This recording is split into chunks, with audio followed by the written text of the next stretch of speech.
did you know that Binance had invested or had $1.6 billion in Terra Luna before it crashed, and now it's only worth $3,000. My God, I want to talk about this stuff, guys, because I'm seeing a few news reports, and I just want to share them with you. Also, some people claiming that the cause of this crash could be more dramatically affected by certain exchanges as well. So, been taken to Do Kwon, that founder's been taken to Parliament here, just to discuss, what's going on with the price of Luna and what's going to happen with the project.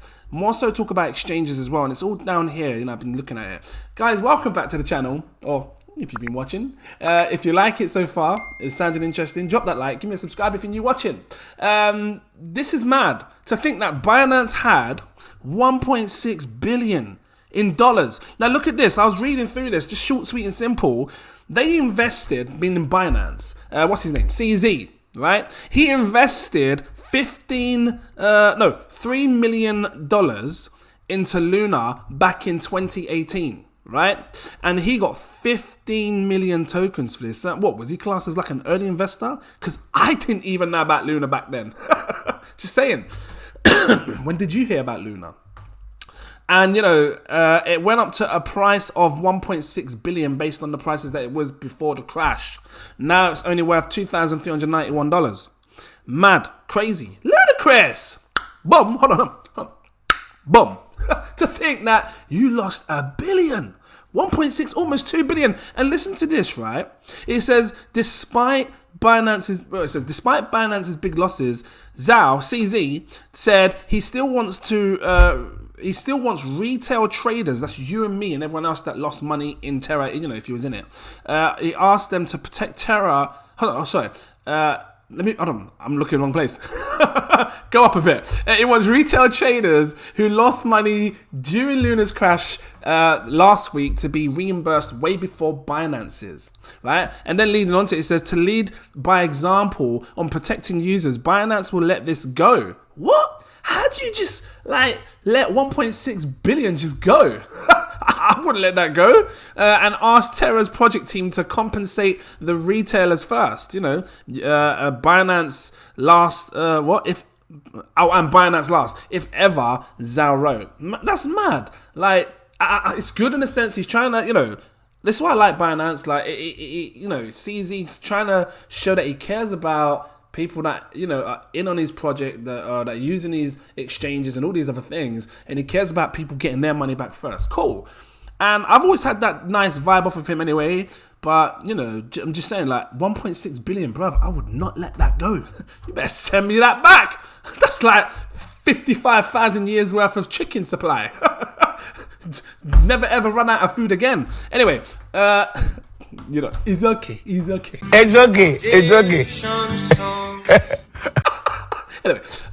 Binance has, a key support of the company that created Luna. What? Oh, sorry, read it wrong. Binance has been a key support of the company that created Luna. Terraform Labs for years. Binance investment arm. Okay, so basically the money that Binance gave sort of helped them to grow bigger. That's basically what I'm saying. But this one's more interesting. Why? Do Kwon summoned to parliamentary hearing following UST and Luna crash. So they were talking about in Korea, certain exchanges may have been the cause as to why people lost so much money in this massive crash. And what they're trying to say is, I read it all, just short and sweet, is that some exchanges were closing earlier on earlier times than others, and some were being held out longer. So here's an example. Look. There is a part that raises question about behavior of exchanges during the crash. So Coin One, Corbit, and GoPax stopped trading on May the 10th, right? Bithumb stopped trading on May the 11th, and it says here, but Upbit Upbit did not stop trading until May the 13th. Why is that concerning? Because You know, like, technically speaking, these exchanges, they should all be stopping at once. Like, when you see something, just stop it if you're going to stop it. I mean, personally, I don't think you should stop it at all because, you know, a decentralized world should be decentralized and it should just keep going. It's like a ride or die, innit? You're either going to just go straight up or you're coming collapsing down. You shouldn't, because if you're stopping it, you're controlling the market. Nah, let people trade.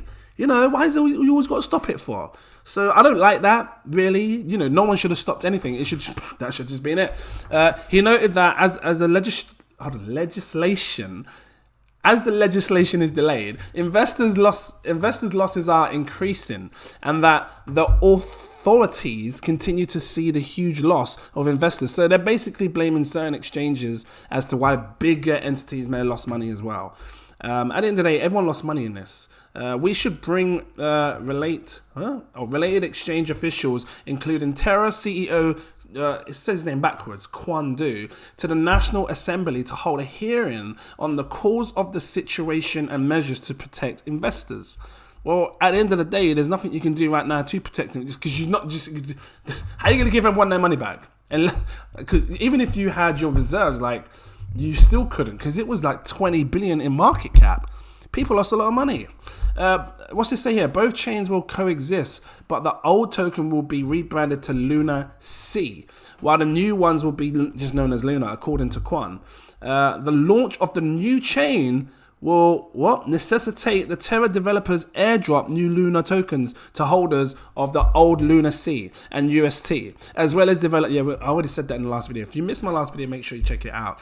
This is just, you know, short, sweet, quick information on what I'm hearing about Terra Luna and what's going on, right? Some quick news, but I didn't know that Binance had this amount of money in Luna and they lost it all. It makes you wonder, because you know, CZ, that you own Binance, you could have straight up just froze the whole lot, took your money, then put it back on. I would have done that, but that shows in a sense how. Actually, there was a freeze at one point, but he had already lost his money. So yeah, it just shows that, you know, Binance is doing the right things here as an exchange. Because, you know when it said, like, okay, I know it delisted it in the end, but they never stopped trading. They just kept going and going and going. People were able to trade on this for a long time on Binance. So yeah, that is just interesting information. Anyway, guys, I'm going to leave it here. Short, sweet, and simple. I just wanted to share this with you, what I found. If you liked it, drop that like. Give me a subscribe if you're new watching. If you want to become a patron, I got 7 tiers. Always say it. Take your pick. I recommend my exclusive VIP partner tier because it unlocks my posts. You can see when I buy, when I sell, when I stake, all of that. And if you want a little bit more, got my CEO tier. Say it again, my CEO tier. It gives you access to my Telegram group. My VIP Telegram group, where I talk to you way before I buy, sell, anything I do, it's all in here.